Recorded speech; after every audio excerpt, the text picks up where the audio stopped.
Is the world made of consciousness?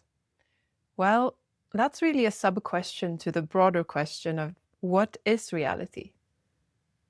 And I find this so fascinating because reality is something. Regardless of what we believe it is something. And there are different models that try to come as closely as possible to make sense of what the world is. Looking at scientific findings, looking at our own experience, and try to kind of solve the riddle of what is this thing called the world that we live in. And one of these models is non-dualism, or consciousness only model, which suggests that everything and everyone is made of one substance, one underlying fabric, and that fabric is consciousness. And if we're used to the paradigm of materialism or physicalism, which is the predominant one in our day and age, this can sound very weird. It can be almost easy to discard it before we've actually understood what it meant. So rather than debating whether non-dualism or consciousness-only model is true or not, let's take a moment and see what it actually suggests. So non-dualism, the word itself, basically is non-dual, meaning not two. And if it's not two, then it's one. So I guess you could call it the theory of oneness. But the reason, or one of the reasons that this becomes limited, is because if you say one, it kind of has a boundary around it. It's easy to imagine something like an orb. It's like one thing within a vast emptiness. And the name non-dual tries to maneuver that. So by saying non-dual, it leaves the mind a bit blank because it cannot think of one. It's supposed to think of not two. So even in the name, there's a bit of a teaching in it. So we could call it oneness as well. And perhaps sometimes that's easier when we try and understand it. So how do we make sense that everything's one? Well, non-dualism, one way to approach it is to start with ourselves. What is the primary thing in my experience? And please walk with me here, because I'd like you to see this for yourself, to experience your own inner life. And the one thing we can say for certain is that there is awareness. Whatever it is that is aware of something, we know that there is something witnessing something. The witnessing is happening. And we call this witnessing consciousness. So we know that there are consciousness. And any model of reality has to include consciousness, because that's the one thing we know. That's the first thing we come across when we start looking at our own experience. So let's start there. How far can we get with this one substance, with this fundamental thing that we know has to be part of reality, consciousness? Okay, so I know I'm conscious. That's all I know for now. So what else do I notice? Well, I notice thoughts and I notice emotions. And these can all be explained by consciousness folding itself, twisting and turning, and popping up inside of my consciousness. So that's usually not a very foreign idea for any of us. But we're not really complete. Our life doesn't just look like thoughts and emotions are in our life. There also is an experience of an outer world. So let's try and make sense of that. If I look at this blanket here, for instance, there is definitely an experience of a blanket. I can feel it. I can look at it. It has different colors. So how do I make sense of that? I've started out with making a model of reality, which is consciousness and things popping up inside of consciousness, like thoughts and emotions. And since they're not coming from the outside, they are made of consciousness. So what about the experience of this blanket? If I go to my own experience, and if you go to your own experience, where do you feel the touch of the blanket? And it's easy to jump ahead here and say that I feel the touch of my the touch of my blanket in my finger. But that's not actually true. You don't feel in your finger. The initial experience is just feeling, like the sensation of touch. And later on, because this is an important one, we easily jump straight to I feel this in my finger. But if we go to our experience, if we do this really slowly, usually what we notice is that actually it appears within the same space of consciousness or the same space of awareness. I use them synonymously, consciousness and awareness. So I am just aware of a sensation of touch. And nothing of that suggests that there is anything other than consciousness there. The sensation of touch actually pops up within my consciousness. And it's usually better to do this with our eyes closed. Not because it's necessary, but vision, looking out at the world, is so strong to make us believe that there is a world out there. But now we're just tracking back non-dualism, looking at how this model tries to describe reality. So then let's not get fooled by the things we've been trained our brain to think over decades. So let's go back to just the sensation of touch. So the sensation of touch also appears in consciousness. And when I go through all my senses, like smell, I have a cup of coffee here. So the smell of coffee, if I go to the sensation of that, it is also happening within my sense of awareness. And if I go through every sense perception I have, like hearing, smelling, touching, tasting, what else was there? I don't know if I mentioned them all. I need to learn this riddle of all the sense perception. But if I go through all of them, I will notice that these sense perceptions actually still occur within my awareness, within my consciousness. So then you could say, hang on for a second. It seems like the whole world is happening within my consciousness. And that can be a bit scary or a bit daunting, because that basically means what? So I'm just consciousness experiencing itself within this bubble? Hypothetically, yes. You cannot prove that the only thing to reality is my consciousness that just gets signals of a complete fake world out there. Nothing is happening, almost like I was in my own little bubble and there were no other people. It was just all imaginary, all popped up in my consciousness. And people misunderstand non-dualism, that this is what's suggested. But that model is actually called solipsism, and I have a whole episode on that. That is usually not what's meant by non-dualism. Non-dualism suggests that there is a world out there. The sensation of touch that appears within the same field, that's where thoughts and emotions pop up, is caused by something external to me, this little bubble of Josephine, which is my name, by the way. My name is Josephine, if you're new to my channel. So inside of this bubble of Josephine, the sensation of touch appears. But it's not, I didn't imagine it. It didn't come up as an idea within my consciousness. There is something out there. This bubble of Josephine is interacting with something on the outside. But that doesn't mean that it has to be made of something else than consciousness. Usually we jump ahead and say that means that this must be made of matter, as though it has to be consciousness interacting with matter. But no, that's just one model of reality. Non-dualism sticks with, okay, let's say that this blanket is also made of consciousness until we need to say that it's made of something else. So it acknowledges that there is something outside of me, the bubble of Josephine, but it still sticks with consciousness, because we could call it a foreign substance, something other than what I know exists in reality. But why would I do that? unless it's absolutely needed.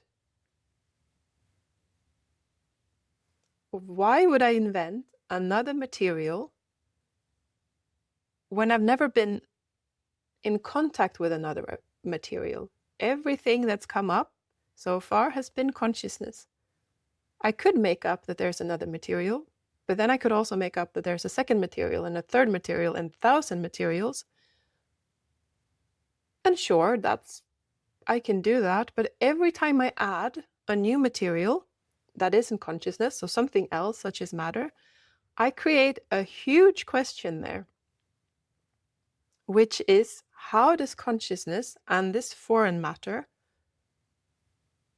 how do they interact? And why are there two of them? Why, like, it instantly makes the model much more complex and it creates new questions. And if we're going to make a model of reality, it's important to stick to the one that creates the least question. And the reason why it's important, because if we could make up any idea, we could have a very complex theory of the world that all of a sudden have 1,000 extra questions and say that that's equally valid as one that has a few questions unanswered. The model that's the simplest is most likely to be true. And that's the advantage to non-dualism compared to dual models such as materialism. Because non-duality doesn't ask, it doesn't raise the question of how does two different substrates relate to each other, which is what we call the hard problem of consciousness. Okay, so that was my little extra abundance on why it's so valuable when a model of reality doesn't raise extra unanswered questions. But we have a value of the one that's the simplest, least unanswered questions are most likely to be true. So back to this idea then. So non-dualism acknowledges that there is a world out there that's foreign to my inner world, but there's no reason to add another substrate. It could still be consciousness. And this is what non-dualism suggests. So it says that there is a world out there, outside of my localizations, or like my bubble of Josephine, but it is still made of consciousness. And other people walking around, they are their own little bubble. But we see the same world. We're looking out at the same blanket. We're looking out at the same landscape outside of us. So there's like a shared reality, but it doesn't need matter to explain that. That could also be made of consciousness. And sometimes when people speak about non-dualism or consciousness-only model, it's usually in the realm of spirituality, that non-dualism is closely linked with spirituality, and it is.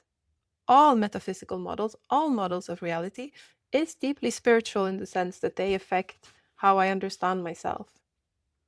If we take materialism, which is the one we have today, where my consciousness, my inner world, pops up of a complex nervous system made of matter, I understand myself in a certain way. It's just that we've been so ingrained in this model of understanding ourselves that we don't see it as spiritual at all. We just see it as the baseline. But it isn't a baseline. I mean, it's not neutral. It shapes how I relate to myself and how I relate to the world, how I relate to, everything. It is spiritual in that sense.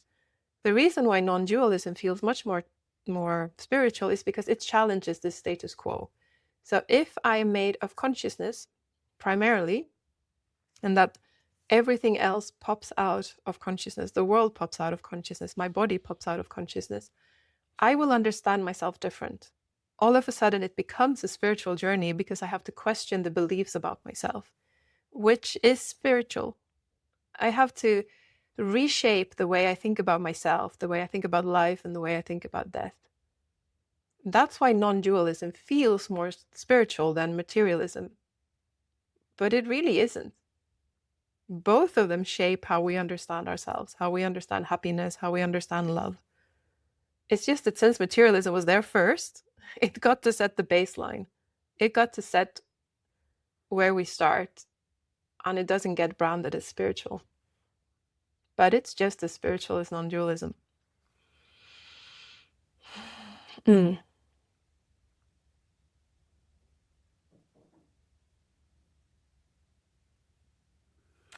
So why does understanding the world differently, why does understanding that we are consciousness, or why would that shift the way I view myself? Well, basically, if I am primarily consciousness, that means that the way I relate to you, for instance, if I'm consciousness, the thing that looks out through my eyes is consciousness. And in my inner bubble, I have thoughts and emotions and memories. And then I have sense perceptions from the outside consciousness.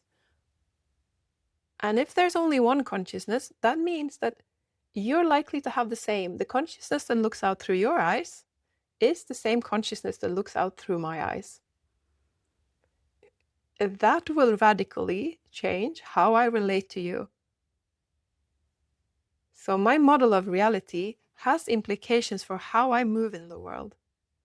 And that makes it not an abstract idea about understanding reality. It shakes up every single relationship I have to myself, to other people, and to the world. And the implications non-dualism have, I could speak about that all day, and I do in many of my videos, because it has so many angles. If we believe in materialism, that my consciousness pops out of this nervous system and it exists, and then when this nervous system degrades or decomposes as I die, my consciousness will also disappear. But that is only true if materialism is true. In non-dualism or consciousness-only model, we don't know what happens before birth or what happens after death. Because if my body and my nervous system isn't generating my consciousness, or your consciousness, or any consciousness, then there's no evidence, there's nothing to suggest that it would have started with birth or ended with death. And now we're really into spiritual questions. And also, I'd like to address this thing of materialism is often seen as the only model of reality that is coherent with science. But I'd like to challenge this, because non-dualism is a little bit of an umbrella. So there are many different models, but the thing they have in common is that they believe that reality is not dual, that it's one. So the one that I'm personally find most plausible is analytical idealism, which is a form of non-dualism.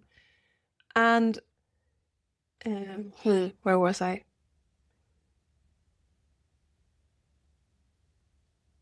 I think I lost my thread there.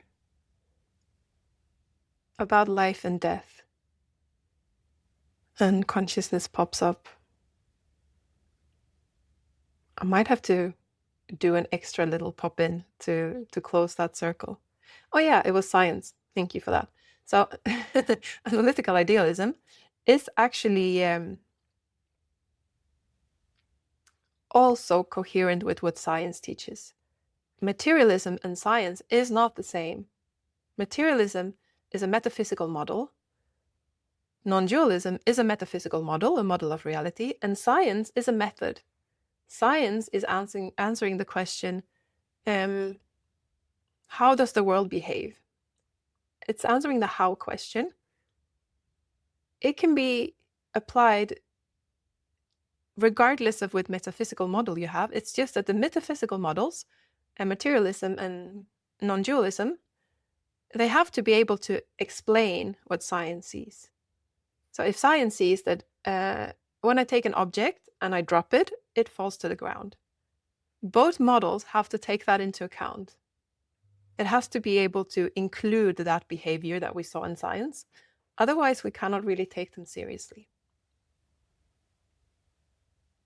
And one of the core things, if there's one thing to take away from this episode, it's probably that science is not married to materialism. Science is free in that way. It just explains that this is how we see reality behaves. Anyone who can make sense of that and make a model out of that is kind of in the game. And analytical idealism is definitely in that game. Personally, I believe it's more coherent, which what science presents, than materialism, but you're free to draw any conclusion you like. Not everyone agrees with me. But just to open the door that there is not materialism and science isn't married as a solid entity. That's huge. And I feel a bit tempted to go in and speak about science and non-dualism, but I'm not going to do that in this episode. And if you have any questions, anything that was unclear, then please do ask a question in the comment section. I love this topic, and your questions is a foundation for future episodes. I draw so much inspirations from your questions. Yes. And if you'd like to support my channel, a like is highly welcome. Your presence here is highly welcome. And if you'd like to support me with buying a coffee, there is a website called Buy Me a Coffee where you can leave a tip, like an online tip for content creators, which you enjoy having around. So please do check out that if that sparks curiosity for you. I think that was all for now, and I hope to see you next time, my friend.